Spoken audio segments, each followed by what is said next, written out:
नमस्ते, एक बार फिर से आपका स्वागत है। तो बहुत से लोगों के ये सवाल थे कि अब एक महीना बचा है बीएसटीसी 2026 के एग्जाम को और हमने अभी तक कुछ नहीं पढ़ा है, तो इन एक महीनों में कैसे पढ़कर हम जो है सिलेक्शन ले सकते हैं, हम कॉलेज में सीट ले सकते हैं, अच्छे खासे नंबर से हम बीएसटीसी 2026 क्लियर कर सकते हैं।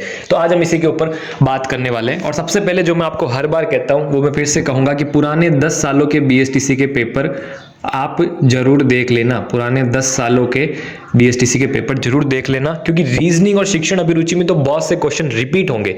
और जब आप पुराने 10 सालों के पेपर को एक बार पढ़ोगे, एक बार बैठकर जब उसको पढ़ोगे, तो आपको पता चलेगा कि क्वेश्चन कैसे बनते हैं, सिलेबस किस तरह से है, किसमें कितना डीप पढ़ना पड़ता है, क्वेश्चन कैसे आ सकते हैं, कहाँ से आ सकते हैं, ये सब आपको पता चलेगा। इसलिए पुराने 10 सालों के पेपर और सिलेबस आप जरूर देख लेना। और इसके बाद में आते हैं आपके पास, मतलब आपके सिलेबस में क्या है, 4 भाग हैं। चारों में क्या है, बराबर बराबर नंबर है, 150 नंबर, 150 नंबर, 150 नंबर, 150 नंबर और 50-50-50 सब में क्वेश्चंस आते हैं।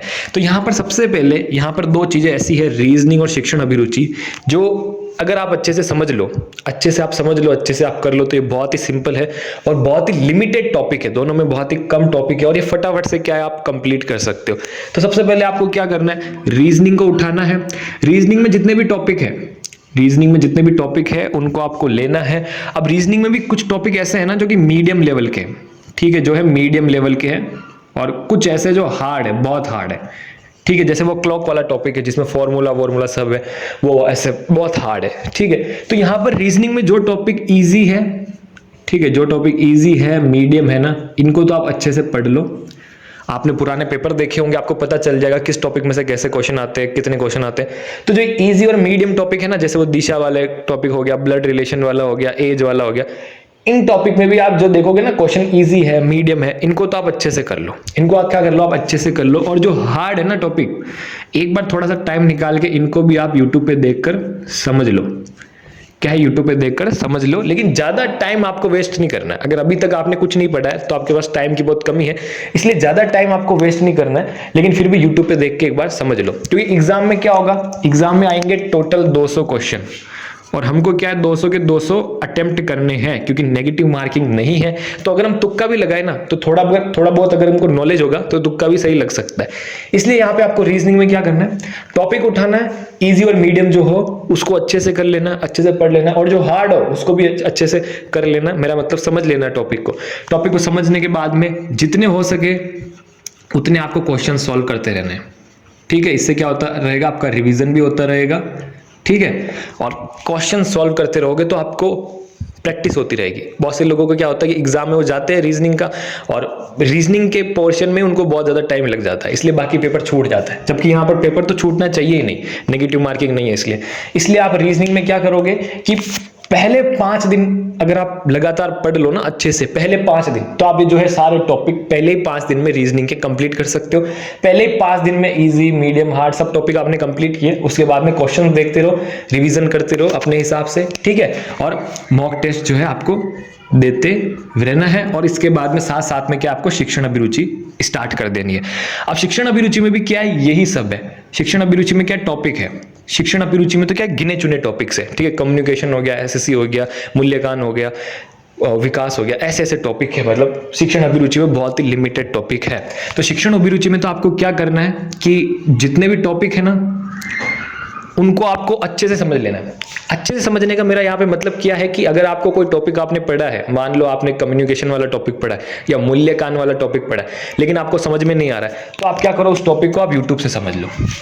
क्या करो, आप उसको यूट्यूब से समझ लो, ठीक है। तो यहां पर ऐसे करके आप एक बार इसकी थ्योरी खत्म कर दो और आप 3 दिन में आप शिक्षण अभिरुचि के जो है खत्म कर सकते हो, ठीक है। 5 दिन में आप रीजनिंग खत्म कर दोगे, फिर साथ साथ में आप इसके रिवीजन चलने दोगे और शिक्षण अभिरुचि चलने दोगे। अब ये मैं आपको एक प्लानिंग बता रहा हूँ, थोड़ी सी अपनी स्ट्रेटेजी बता रहा हूँ, आप अपने हिसाब से जो है स्ट्रेटेजी बनाओगे और इन सबको व्यवस्थित करोगे। मैं तो सिर्फ आपको आइडिया दे रहा हूँ। तो यहाँ पे आप जितने टॉपिक है शिक्षण अभिरुचि में अच्छे से समझ लोगे, फिर आप क्या करोगे, शिक्षण अभिरुचि में जितने हो सके उतने आपको क्वेश्चंस देखने, जितने हो सके उतने आपको क्वेश्चंस देखने, क्योंकि जो आपने टॉपिक समझे हैं उसका भी क्या होगा, रिवीजन इन क्वेश्चन में होगा। और बहुत सी बार शिक्षण अभिरुचि में ऐसे क्वेश्चन आते हैं जहां पे समझने का नहीं, रट्टा मारने का होता है कि ये विकास का सिद्धांत किसने दिया। तो यहाँ पे एक नाम आपको होना चाहिए कि इस आदमी ने दिया, इसने दिया, इस मनोवैज्ञानिक ने दिया। तो यहाँ पे तो कुछ समझने का है नहीं, यहाँ पे तो आपको रट्टा मारना है कि इस सिद्धांत का प्रयोग किस जानवर पे किया गया, चूहे पे किया गया, बिल्ली पे किया गया। तो ये तो यहाँ पे एकदम रट्टा मारने वाले होते हैं। तो वो क्या होंगे, आपके क्वेश्चन से क्लियर हो जाएंगे, क्वेश्चन से आपको याद हो जाएंगे। तो यहाँ पर ये क्वेश्चंस आपको मिल जाएंगे, या आप कहीं से खरीद भी सकते हो, टेस्ट सीरीज कहीं से ले भी सकते हो। बाकी टेलीग्राम चैनल की लिंक डिस्क्रिप्शन में है, वहां जाके आप ज्वाइन करोगे, वहां पे आपको जो है ये टॉपिक के बहुत सारे क्वेश्चंस मिल जाएंगे। अगर आप ऊपर स्क्रॉल करोगे तो वहीं से आपकी हेल्प हो जाएगी। तो शिक्षण अभिरुचि में आपको क्या करना है, जितने टॉपिक है उनको यूट्यूब से देखकर अच्छे से समझ लेना है। कोई भी टॉपिक को छोड़ना मत और हल्के में मत लेना, और कोई भी वर्ड समझ में भी नहीं आए तो भी उसको समझ लेना। फिर जितने हो सके उतने क्वेश्चंस देखने और साथ में अपने रिवीजन करते रहना है। और रिवीजन में क्या करना है, आपको क्वेश्चन ही देखना है, फिर से थ्योरी पे नहीं जाना है, ठीक है ना। क्वेश्चन ही देखते रहना, क्वेश्चन से ही सॉल्व करते रहना। थोड़ा बहुत आपको लगे कि फिर से थ्योरी पढ़ने की जरूरत है तो आप पढ़ लो। तो शिक्षण अभिरुचि में आपको ऐसा करना। तो अब आते हैं हम इंग्लिश और हिंदी में। तो इंग्लिश हिंदी में भी आपको यही करना है। यहाँ पे भी आपको क्या है, आपको टॉपिक जो होंगे, आपको सारे टॉपिक देखने, अच्छे से समझने के बाद में क्या है, आपको इनके क्वेश्चंस देखने। जितने आप क्वेश्चन सॉल्व करते जाओगे उतनी आपकी प्रैक्टिस होती जाएगी, आपका रिवीजन भी होता जाएगा, और फिर अपने हिसाब से आपको क्या है, रिवीजन भी इसका करते रहना है। तो यहाँ पर इंग्लिश हिंदी में आपको ये बात थोड़ी सी ध्यान रखनी होगी कि यहाँ पे कुछ चीजें ऐसी है जो रट्टे मारने वाली जैसी, जैसे पर्यायवाची हो गए, ठीक है, जैसे विलोम शब्द हो गए, विलोम शब्द के साथ में जैसे मुहावरे हो गए, ठीक है, लोकोक्तियां हो गई।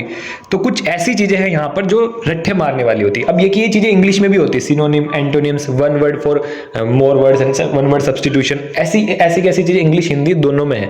तो यहाँ पर क्या करना है आपको, जो ये चीजें है ना जो रट्टे मारने वाली, इसमें आपको ज्यादा टाइम वेस्ट नहीं करना है। जो लगे आपको इंपॉर्टेंट है उसको पढ़ लेना अच्छे से, और फिर भी एग्जाम में कोई भी आ सकता है तो आप वहां पर अगर आ जाए आपको तो कर लेना है, नहीं आए तो थोड़ा सा तुक्का लगा देना है। तो यहाँ पे इनमें आपको ज्यादा टाइम नहीं देना है। फिर बाद में हमारे सामने चीजें होती है जैसे समास, संधि, verb, direct indirect speech, active and passive voice, ऐसी हमारे पास में चीजें होती है। तो ये चीजें क्या है, समझने वाली है। तो इनमें भी आपको ज्यादा टाइम नहीं देना है, लेकिन इनमें थोड़ा सा आपको क्या है, समझना है। जैसे कि ये इनडायरेक्ट डायरेक्ट वॉइस है, एक्टिव एंड पासिव वॉइस है, इसके लिए आप यूट्यूब से डियर सर नाम के एक चैनल है, वहां से वो वीडियो देख सकते हो, अच्छा समझाते हैं, या फिर आप अपने हिसाब से भी समझ सकते हो। तो मेरे कहने का मतलब ये यहाँ पे कि इंग्लिश हिंदी में जो है पर्यायवाची, विलोम शब्द, मुहावरे, लोकोक्तियां, ये एक नंबर के क्वेश्चन आते हैं, और यहाँ पे बहुत सारे होते हैं। तो सबका तो आप पढ़ नहीं सकते हो, तो फटाफट से जो आपको इंपॉर्टेंट लगे वो आप पढ़ लो, कर लो। और यहाँ पर जो ये चीजें हैं, समास, संधि, verb, indirect, active and passive voice, ऐसी बहुत सारी चीजें हैं इंग्लिश हिंदी दोनों में समझने वाली है यहाँ पे।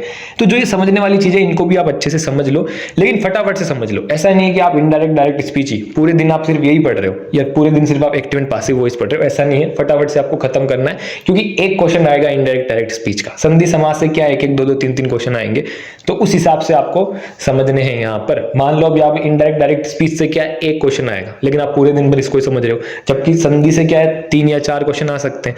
तो उस हिसाब से, और आपको कैसा पता लगेगा, जब आप पुराने पेपर देखोगे तो आपको पता लगेगा कि कहां से कितने क्वेश्चन आते हैं। तो मेरे कहने का मतलब ये है कि आप रीजनिंग को पहले 5 दिन में खत्म कर सकते हो, फिर रिवीजन चालू कर दो इसका। शिक्षण अभिरुचि को आप 3-4 दिन में खत्म कर सकते हो, फिर रिवीजन चालू कर दो। इंग्लिश हिंदी को भी आप 3-4 दिन में खत्म कर सकते हो, अगर आप अच्छे से पढ़ो तो, ठीक है ना। ये सब अगर आप अच्छे से पढ़ो, क्योंकि अब 1 महीना ही बचा है और आपने कुछ नहीं पढ़ा है, तो आपको अच्छे से पढ़ना होगा। तो 12-13 दिन में आप सबको खत्म करके, अच्छे से पढ़ के, समझ के इनका रिवीजन कर सकते हो। तो इनका रिवीजन जब आप करोगे, साथ में जब आप क्या है, जीके चालू कर दो।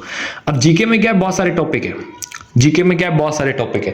तो यहां पर बहुत सारे टॉपिक है, लेकिन हर एक टॉपिक क्या है, 3 तरह से बटा हुआ है। कोई भी टॉपिक आपको छोड़ना नहीं है, ठीक है। लेकिन हर एक टॉपिक में क्या है, चीजें 3 तरह से डिवाइड है, इजी, मीडियम, हार्ड, ठीक है। जैसे आप सोच रहे हो कि नदी वाला टॉपिक पढ़ रहे हो, कि नदी वाला टॉपिक तुम्हें छोड़ दो यार, बहुत बड़ा है, ये है, तो छोड़ना नहीं है। यहाँ पे आपको क्या करना है, नदी वाले टॉपिक में बहुत सी इजी चीजें होंगी। राजस्थान में सबसे बड़ी नदी कौन सी है, कितना इजी क्वेश्चन है, ये तो सब सही करेंगे। तो ये चीज आपको पढ़नी है अच्छे से, ठीक है ना, ऐसे इजी चीज हो। अब मीडियम चीज क्या हो गई कि इस नदी का उद्गम स्थल क्या है, बनास नदी का उद्गम स्थल क्या है, ये थोड़ी मीडियम चीज हो गई, तो ये भी आपको पढ़नी है, ये भी कोई भी सही कर सकता है। लेकिन अब हार्ड चीज क्या हो गई कि जोजड़ी नदी कहां से निकलती है, लूनी नदी कहां बहती है, कहां निकलती है, ऐसे क्वेश्चन हार्ड होते हैं थोड़े। और जो ये हार्ड क्वेश्चन है वो सब गलत करेंगे, ठीक है ना। इजी क्वेश्चन सब सही करते हैं, हार्ड क्वेश्चन सब गलत करते हैं, सबके पास पढ़ने का सेम मटेरियल होता है।